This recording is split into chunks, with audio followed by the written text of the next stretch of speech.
Gamers and gamettes, what is going on? My name is Tanek127 and welcome back to another Tera console video. And in today's video, guess what? Surprise! I want to speculate a bit more for you guys. But anyway, guys, what's going on?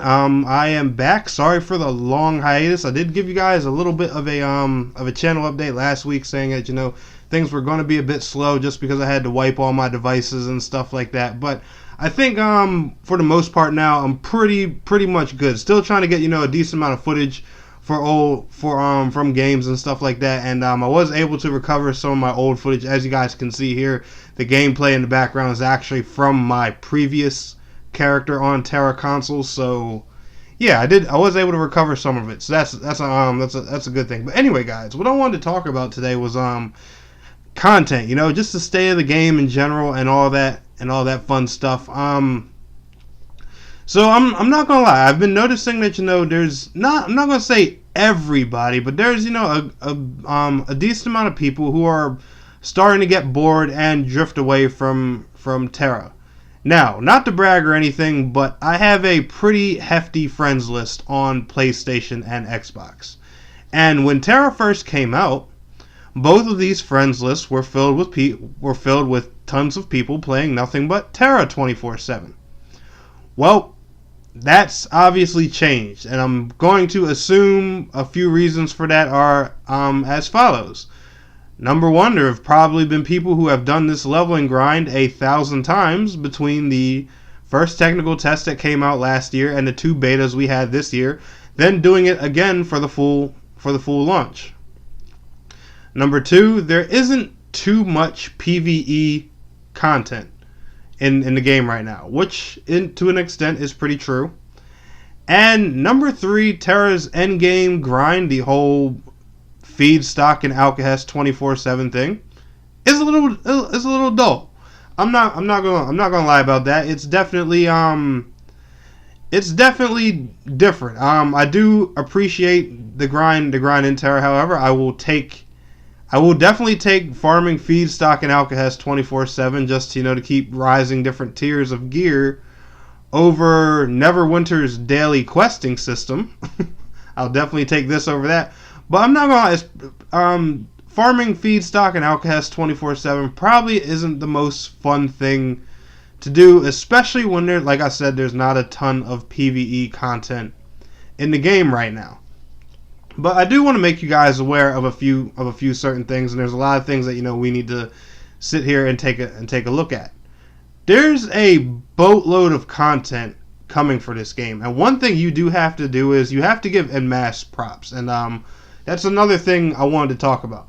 I think right now, especially, they probably have more of a green light for content to come. I don't know if any of you guys noticed, but Tuesday there was a pretty hefty patch that came out on PS4. Now, I personally tried, to get some patch notes for this patch. I can't find them anywhere. So if anyone does, have a link to the PS4 version 1.08 patch notes, please link it down in the comments below, and I'll actually pin the comments so other people can see it. But for the most part, I'm just going to go off of the top of my head for things that I noticed with this patch immediately, and then I'm going to talk to you guys why I think more content is very close in the near future. Now, this patch, obviously, it didn't fix every single issue with Tera console. That's going to be a long overtime process, just like with every MMO.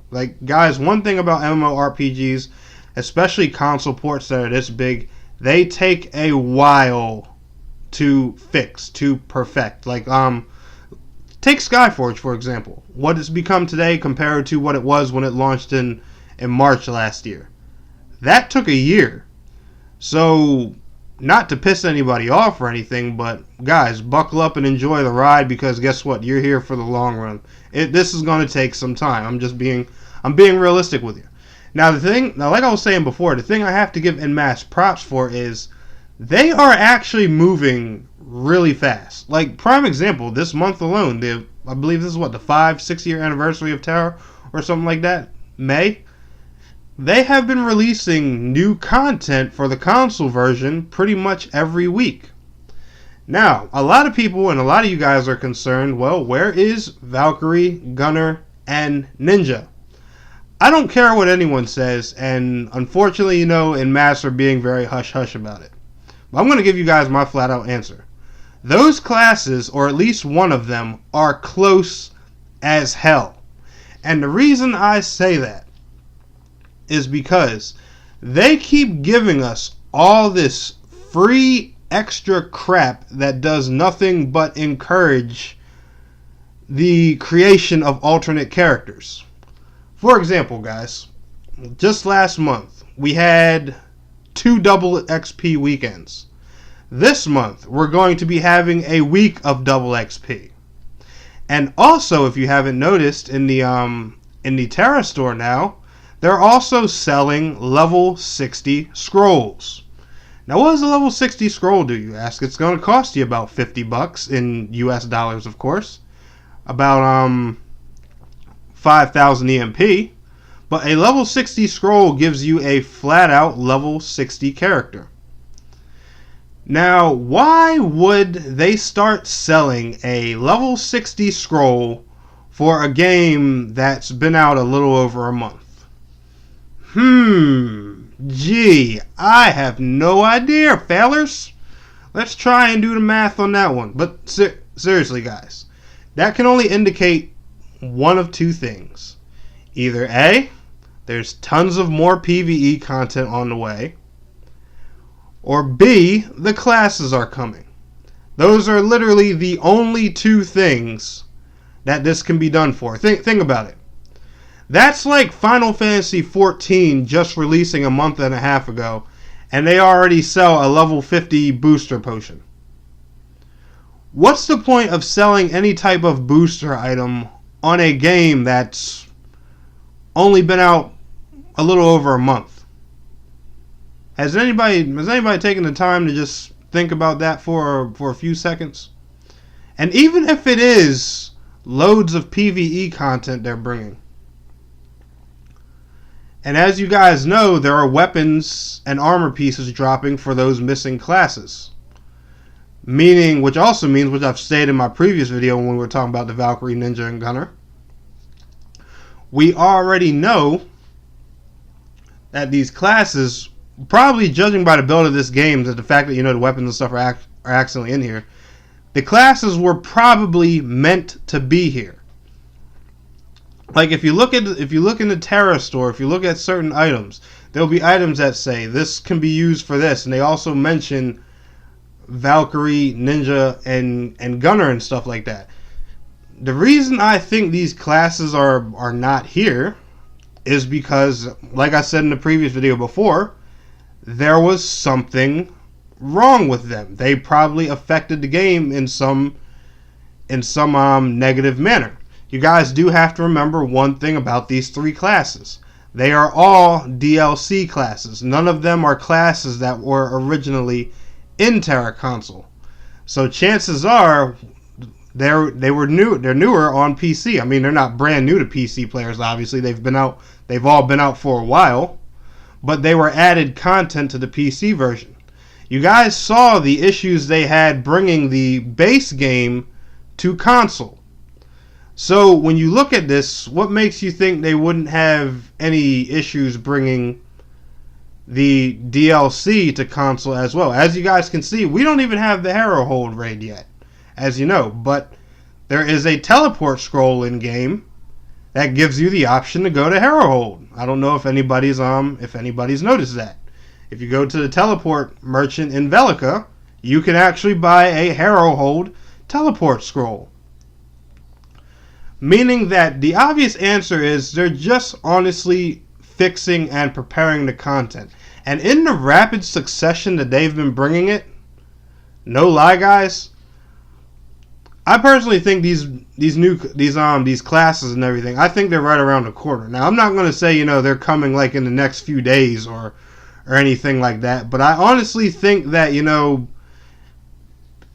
quitting the game right now, thinking that, these classes are a billion light years away, I think if you do that, I really think you're silly and you're going to regret it in the long run. That's just my personal opinion. because every single thing that they're adding and giving us to the game, everything just implies new content in some way, shape, or form. And judging by, the stuff that they're adding, just, like back to back, we've gotten 2 new dungeons so far. They just gave us Corsair Stronghold and stuff like that. They're literally just putting in pieces of the game piece by piece as they fix them. And I think just some of the things on their list of pieces to add in are probably these classes. Like, what if, they do a thing like they're doing this month again, sometime in like June or July, and they say, well, hey, this week we're going to give you guys Gunner. This week we're going to give you guys Ninja. This week we're going to give you guys Valkyrie. I honestly think it'll be something like that, because they're bringing the content to this game in a very rapid succession, and especially now with this patch that came in that fixed a lot of the issues, which I meant to touch on earlier, but I got so stuck off topic. This patch fixed the trophies. It fixed the issue where the game automatically sucks you into a server in the beginning. It added some stability. I don't know if you guys noticed, but I personally play on PlayStation 4 Pro. So this, I'm not going to say it's, helping specifically everybody. But when I go into places like Velica and hang out in Highwatch, I like the MMO experience. Like, anytime I go somewhere, I'm hanging out on Channel 1. Like, I like crowded, congested areas. I like seeing a ton of players around, stuff like that. That's just my personal preference. But one thing about this game I noticed before this patch was these areas used to always load slower. My game would freeze whenever I booted it up when I tried to come in these areas and stuff like that. After this patch hit, those issues haven't happened anymore. Now, I still get the dumb thing where if I go to my PlayStation's UI menu, the game will freeze for like a second. That still happens. But there was a lot of stability improvements and stuff like that added with this patch. And I just think that this patch, thanks to them fixing some of the core issues and bigger problems with the game, I think this patch gives them more of a green light to add more content to the game. Now, that's just my personal opinion. You guys can take that with a grain of salt. But if I were a developer and I just finally fixed, a ton of the problems people have been complaining about, I would move to the next thing that they're complaining about, which is the content. But that's just me. Anyway, guys, comment below. Let me know what y'all think. Y'all enjoyed this video. Smash that thumbs up button for me. And I want to thank you all so much for watching. It's your boy, Tanek127. And please don't forget to like, share, subscribe, and I will see you guys in the next video. Till next time, peace out. Take care.